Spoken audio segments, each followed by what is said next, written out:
Hari ini saya akan kongsikan kepada anda tutorial pengajaran dan pembelajaran pendidikan Al-Quran dan As-Sunnah tingkatan 5, tajuk yang ke-17 iaitu berpegang dengan Al-Quran dan As-Sunnah. Jom kita mulakan.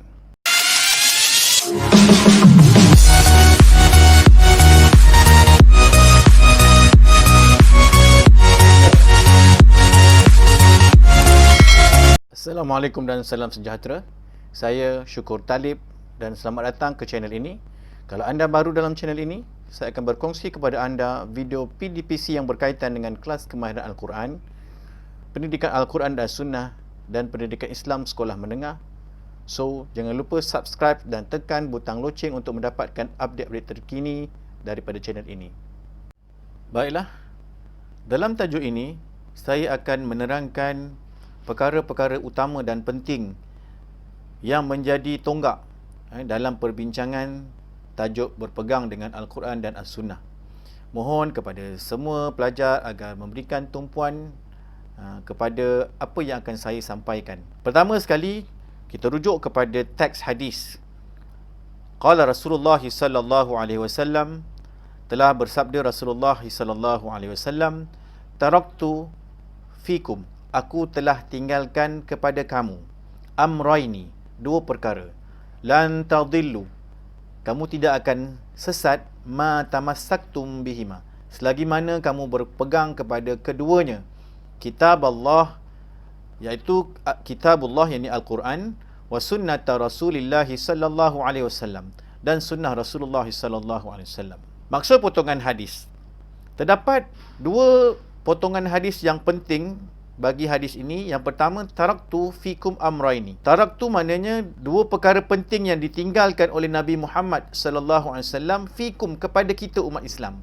Amraini, dua perkara, iaitu perlu dinyatakan Al-Quran dan hadis. Potongan yang kedua, lan tadillu ma tamassaktum bihima.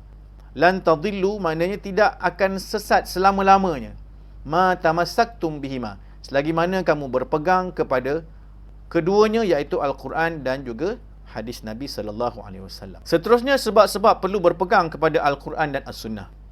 Kerana yang pertama, menjadi panduan utama dalam perkara-perkara yang berkaitan dengan kehidupan.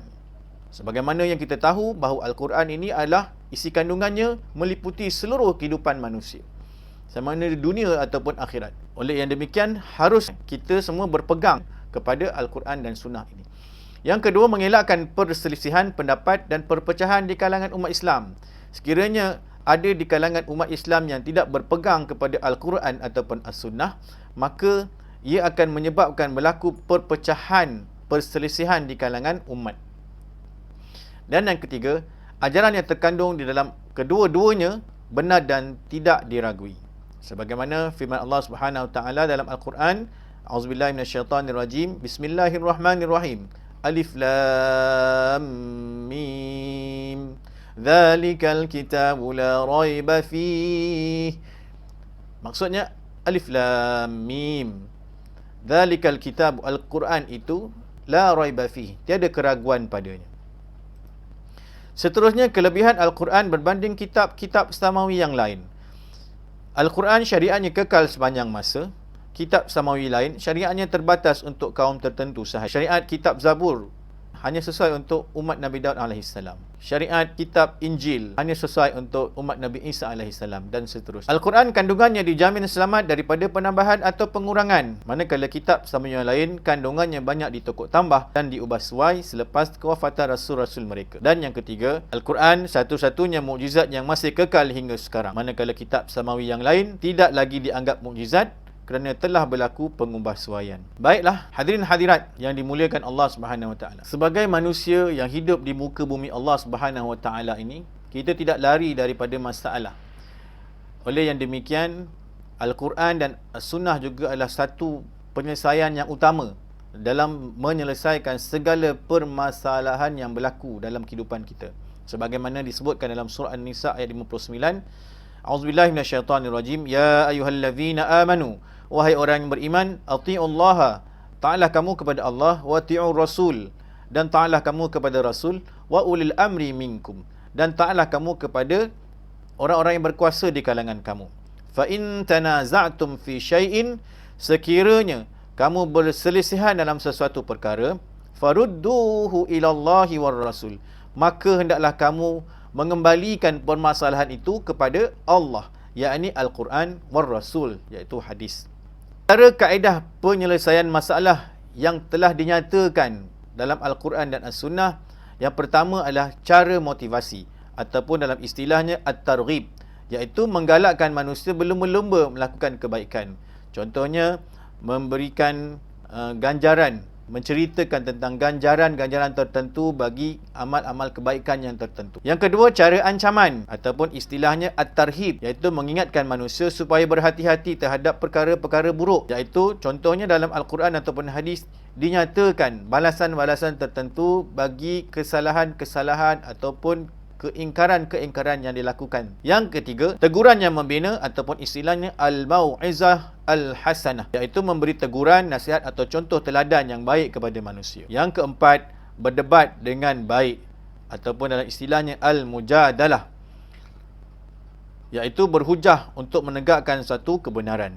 Masing-masing setiap dua pihak yang berselisih itu masing-masing mengeluarkan hujah masing-masing dengan cara yang aman. Yang kelima, perbincangan ataupun istilahnya asyura, iaitu berbincang, bermesyuarat, mencari penyelesaian masalah. Sebagaimana disebutkan dalam Al-Quran surah Asy-Syura, wa amruhum syura bainahum, dan diperintahkan kamu untuk berbincang, bermesyuarat di kalangan kamu. Yang keenam, penyerahan ataupun istilahnya at-tawakkal, iaitu menyandarkan harapan kepada Allah Subhanahu Wa Taala setelah berusaha bersungguh-sungguh. Setelah berusaha, setelah menjalankan pelbagai inisiatif, maka kita serahkan ketentuannya kepada Allah Subhanahu Wa Taala. Dan akhir sekali, siksaan ataupun hukuman ataupun dalam istilahnya al-azab, itu menjatuhkan hukuman setelah pelbagai cara digunakan. Setelah digunakan pelbagai kaedah, maka kita gunakan kaedah yang agak keras sikit, iaitu dengan menjatuhkan hukuman. Seterusnya, akibat tidak berpegang dengan Al-Quran dan Sunnah. Umat Islam tidak mendapat petunjuk daripada Allah Subhanahu Wa Taala, kerana Al-Quran dan Sunnah ini adalah sumber utama kepada petunjuk Allah Subhanahu Wa Taala. Dan yang kedua, pelbagai bidang pengetahuan tidak dapat dikaitkan dengan unsur-unsur ketuhanan bila kita tidak berpegang dengan Al-Quran dan Sunnah. Bidang-bidang yang kita ceburi tidak akan kita kaitkan dengan agama. Dan yang ketiga, manusia akan menyimpang daripada sifat fitrahnya, memerlukan kepada sesuatu yang boleh membimbingnya. Dan yang keempat, manusia akan menerima azab dan laknat daripada Allah Subhanahu Wa Taala kerana tidak berpegang dengan perintah Allah Subhanahu Wa Taala. Akhir sekali, pengajaran hadis yang pertama, Al-Quran dan Sunnah adalah perlembagaan hidup seseorang Muslim. Yang kedua, ajaran Al-Quran dan Sunnah mestilah diamalkan sepanjang masa, tidak kira di mana kita berada dan tidak kira masa bila kita berada, zaman dahulu, kini dan selamanya. Yang ketiga, Al-Quran dan Sunnah dapat menjamin kesejahteraan hidup manusia dunia dan akhirat. Ini jaminan yang telah disebutkan oleh Allah SWT dalam Al-Quran. Dan yang keempat, setiap amalan dan kepercayaan yang bertentangan dengan Al-Quran dan Sunnah adalah sesat. Alhamdulillah, kita telah mendengar penerangan yang berkaitan dengan berpegang dengan Al-Quran dan As-Sunnah. Semoga ia dapat memberikan satu gambaran dan kefahaman yang agak jelas pada semua pelajar. Kita jumpa lagi. Wassalamualaikum warahmatullahi wabarakatuh.